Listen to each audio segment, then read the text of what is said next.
இப்போ சென்னையில் ஸ்டார்ட் பண்ணுறீங்கன்னா டைரெக்டாக நீங்கள் பாண்டிச்சேரி வரைக்கும் சிங்கிள் கோல போகலாம் நீங்கள். At stretch 150 kilometre. ஆமாம், ஃப்ளையிங் கார்னும் போது நம்ம படிச்ச இன்ஜினியரிங்கை நம்ம ஏன் செயற்கை பண்ணக்கூடாது அப்படின்னு சொல்லி ஆரம்பித்த ஒரு பயணம் தான் இன்னைக்கு நம்ம இந்த ஃப்ளையிங் கார் இந்த ஸ்டேஜுக்கு நம்ம வந்து நிற்கிறோம். மாடல் டெமான்ஸ்ட்ரேட் பண்ணி MOU சைன் பண்ணியிருக்கோம். அவர் என்ன சொன்னார்? அவர் பார்த்துட்டு ஓகே நல்லா இருக்கு, ஸோ எப்போ நம்ம பார்க்கலாம் ப்ராடக்ட், எல்லாரும் தான் கேட்குறாங்க. எல்லாரும் அதே தான். ஒரு ஃப்ளையிங் கார் அப்படின்னும் போது எல்லாருக்கும் ஒரு எக்ஸைட்மெண்ட். இப்போ நம்ம யூஸ் பண்ணிருக்க ப்ராடக்ட்ல என்ன சைஸ்ல வரும்? ஒரு ப்ரீமியம் BMW கார் நீங்க மார்க்கெட்ல பாக்குறீங்களே அந்த சைஸ் தாங்க இருக்கும் உங்களுக்கு. இது வந்து பாத்தீங்கன்னா சார்ஜ் தேவை கிடையாது. It's going to be regenerative battery system சொல்லுவோம். அதாவது இது பறக்கக்குள்ளேயே பேட்டரி வந்து ஆட்டோமேட்டிக்கா அதுவே வந்து சார்ஜ் பண்ணிக்கக்கூடிய திறன் கொண்ட மாதிரி ஒரு மிஷின். அதை தான் நாங்க வந்து இது டிசைன் பண்ணியிருக்கோம். விண்ட் எனர்ஜி வச்சா இல்ல, இது வந்து பாத்தீங்கன்னா உள்ள வந்து நம்ம இன்ஜினோட கெப்பாசிட்டி அந்த மாதிரி. இப்போ சார் இப்போ இந்த விஷயத்தை பொறுத்த வரைக்கும் இது வந்து ஆட்டோனமஸ் அப்படின்னு யூஎஸ்ல இருக்கிற டெஸ்லா அந்த இதை வந்து இப்போ நம்ம வீடியோஸ்ல பாக்குறோம். அவங்க வந்து டிரைவர்ஸ்லாம் தூங்கிடுறாங்க, அவர் கார் போயிட்டு இருக்கு அப்படின்னு. பட் இங்க இன்னும் அந்த மாதிரியான ஃபுல்லி ஆட்டோனமஸ் கார் வரும். ஆட்டோமேட்டிக் கார் இருக்கு, பட் ஸ்டில் நீங்க தான் டிரைவ் பண்ணணும். அப்படிதான் வந்து இருக்கு. இது ஆட்டோனமஸ் அப்படிங்கிறீங்க.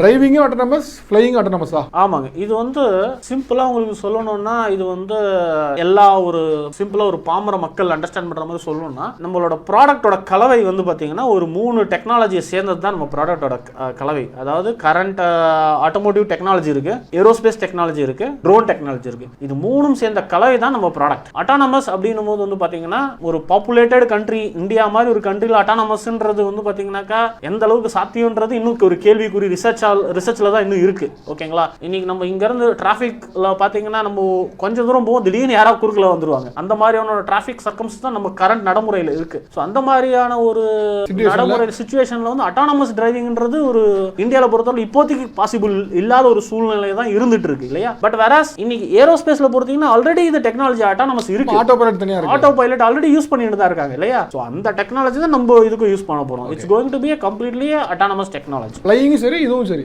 ஆமா, டிரைவிங்ல வந்து பாத்தீங்கன்னா நாங்க ஆப்ஷனல் பைலட்ன்றது ஒரு ஆப்ஷனலா கொடுத்திருக்கோம் இன் கேஸ் ஆஃப் எமர்ஜென்சிக்கு. ஓகே. இப்போ இந்த விஷயத்தை பொறுத்த வரைக்கும் இந்த டிரைவிங் சொல்றீங்கல்ல, இந்த பொறுத்த வரைக்கும் என்னன்னா முன்னாடி காருக்கு டிரைவிங் லைசன்ஸ்னு இது பண்ணுவாங்க, இஷ்யூ பண்ணுவாங்க, டிரைவிங் லைசன்ஸ் வாங்க முடியும். இந்த கார் வாங்கினா ரெஜிஸ்ட்ரேஷன் பண்றது இதுல பண்ணுவாங்க. இப்போ இதை பொறுத்த வரைக்கும் இதுக்கு என்ன லைசன்ஸ் வாங்கணுமா இல்ல பைலட்டா, கமர்ஷியல் பைலட் லைசன்ஸா, என்ன வாங்கணும்? இந்த ப்ராடக்ட் பொறுத்த வரையில வந்து பாத்தீங்கன்னா இட்ஸ் ஆல் நீங்க கேட்ட கொஸ்டின் டூ அட்வான்ஸ் கொஸ்டின். அதாவது எப்படி நம்ம இந்த ப்ராடக்ட்டை வந்து பிஸ்னஸ் மாடல் சொல்லுவோம். இது வந்து எப்படி கமர்ஷியலாக நம்ம வந்து சேல் பண்ண போகிறோம் அதை பொறுத்து தான் வந்து இந்த கொஸ்டினுக்கு வந்து உண்டான ஆன்சர் விடை அதில் தான் இருக்குது.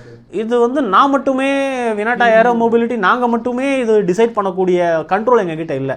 இது சிவில் ஏவியேஷன் மினிஸ்ட்ரி, அப்புறம் நோடல் ஏஜென்சி, இந்த மாதிரி நிறையா பீப்புள் வந்து இன்வால்வ் ஆகி இது வந்து பாலிசி வந்து இப்போ ஒர்க் பண்ணிட்டு இருக்கோம். கரண்ட்லி ஸ்டார்டட் த ப்ராசஸ் வந்து போயின்னு இருக்கு.